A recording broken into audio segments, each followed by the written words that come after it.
Welcome back to the GoEngineer YouTube channel. I'm Michael Brenholt, and in today's video I want to talk to you about a little known feature in Insight called Clip STL Display at Current Layer. But before we get started, please make sure to hit the subscribe button if you haven't already. Okay, let's begin.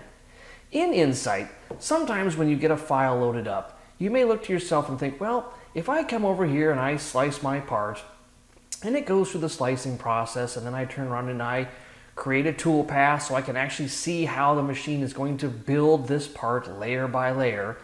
In the Insight program, normally when this is completed, I will then come up here to the top-down menu, facing right down on top of the layers, and then using the page up and page down buttons on my keyboard, I can then walk through layer by layer and see how it's going to fill the part.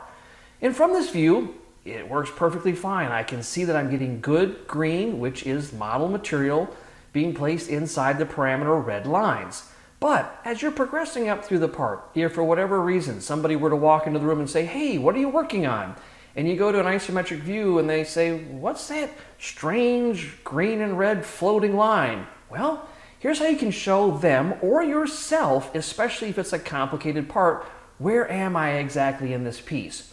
I will then come up here to the STL tab, click on that, and then I will click on Display the STL. Well, okay, now I can see my object again, but it still doesn't really help me as to where I am in the part. So going back to the STL tab, we'll click on it again and then choose Clip STL Display at Current Layer.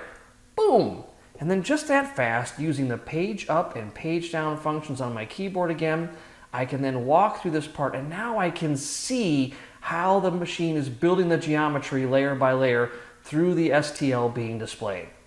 When I'm finished, whether it's for myself or for somebody else in demonstration, I can uncheck the first one, uncheck the second, and I'm back to where I started.